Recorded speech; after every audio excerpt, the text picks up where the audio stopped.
YouTube channel অন্যরকম বিদ্যাপীঠের পক্ষ থেকে আমি মোহাম্মদ মনিরুজ্জামান সরকার আপনাদেরকে অভিনন্দন ও শুভেচ্ছা জানিয়ে ভিডিওটি শুরু করতে যাচ্ছি। এমসিকিউ বাংলা দ্বিতীয় পত্র সমাস নবম দশম শ্রেণীর পাঠ্য বইয়ের পরিচ্ছেদ 12 আলোচনার বিষয় সমাস প্রক্রিয়া শব্দ গঠন। এই ভিডিওতে আমরা 20টি এমসিকিউ প্রশ্ন নিয়ে আলোচনা করব। প্রথমে প্রশ্নটা বলবো, তারপরে উত্তরটা বলবো। প্রিয় শিক্ষার্থী বন্ধুরা, ভিডিওটা মনোযোগ সহকারে দেখার জন্য আহ্বান থাকলো। 1 নং প্রশ্ন, সমাসের মাধ্যমে গঠিত হয় নতুন শব্দ। উত্তরটি হবে নতুন শব্দ। 2 নম্বরের প্রশ্নটা হচ্ছে সমাসবদ্ধ পদকে বলে, অর্থাৎ সমাসবদ্ধ পদকে কি বলে? সমাসবদ্ধ পদকে বলে সমস্ত পদ। 3 নং প্রশ্ন, ব্যাস বাক্য কাকে ব্যাখ্যা করে?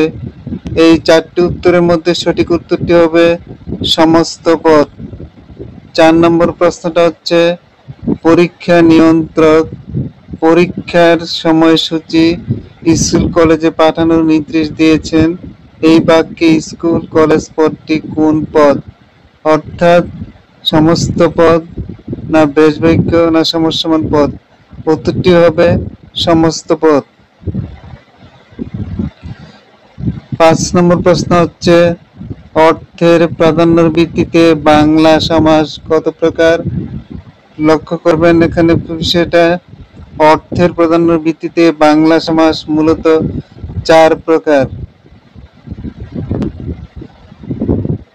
নিচের কোনটি দ্বন্দ্ব সমাসের উদাহরণ? এখানে 4টি সমাস দেওয়া আছে, সমস্ত পদ দেওয়া আছে, তার মধ্যে সঠিক উত্তরটা হলো 9-6 হলো দ্বন্দ্ব সমাস। নিচের কোনটি কর্মদ্বারয় সমাসের উদাহরণ?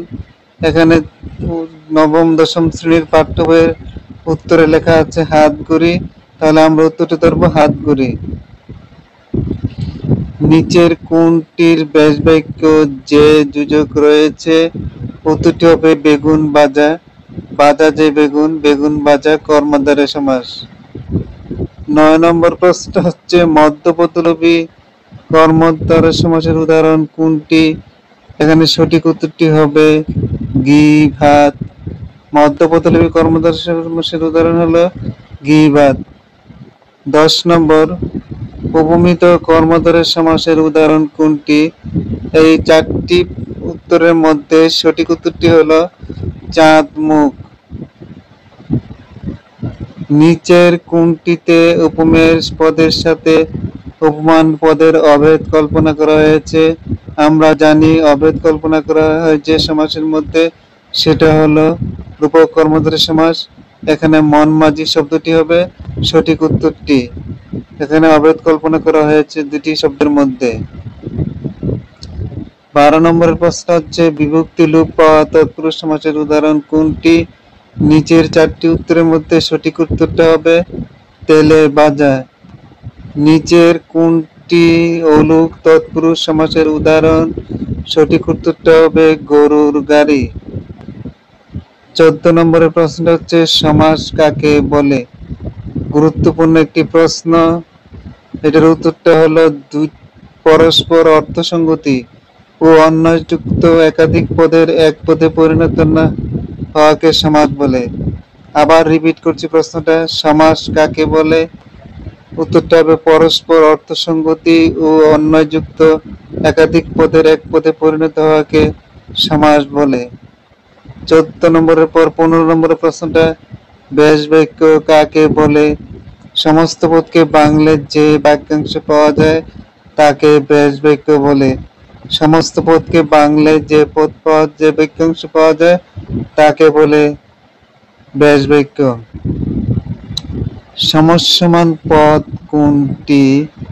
এখানে সঠিক উত্তরটা হবে যে যে পদে সমাস হয় তাদের প্রত্যেকটিকে সমসমান পদ বলে। যে যে পদে সমাস হয় তার পদের প্রত্যেকটি পদকে সমাস বলে, সমসমান পদ বলে। 17 নম্বরের প্রশ্নটা হচ্ছে দ্বন্দ্ব সমাস কাকে বলে? উত্তরটি হবে যে সমাসে প্রত্যেকটি সমসমান পদের অর্থের প্রাধান্য থাকে তাকে দ্বন্দ্ব সমাস বলে। যেমন দায়াপতি, দম্পতি, এখানে যা এবং প্রতি দুটি পদ প্রধান সমাস রয়েছে। কর্মধারয় সমাস কোন পদ প্রধান থাকে? সঠিক উত্তরটা হবে উত্তর পদের প্রাধান্য থাকে। 19 নম্বর প্রশ্নটা হচ্ছে তৎপুরুষ সমাসে কোন পদের অর্থ প্রধান থাকে? সঠিক উত্তরটি হবে পরপদের অর্থের প্রধান থাকে। তৎপুরুষ সমাস কোন পদের অর্থের প্রধান থাকে? পরপদের অর্থের প্রধান থাকে। 20 নম্বর উপপদ তৎপুরুষ সমাস কাকে বলে?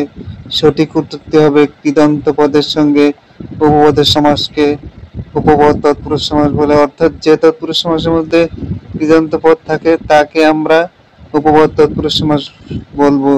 প্রিয় ভিউয়ার্স বৃন্দ, ভিডিওটা যদি ভালো লেগে থাকে তাহলে অন্যরকম বিদ্যাপীঠকে একটি সাবস্ক্রাইব, কমেন্ট, লাইক, শেয়ার করে অনুরোধ রেখে আজকের মতো এখানে বিদায় নিলাম। আসসালামু আলাইকুম।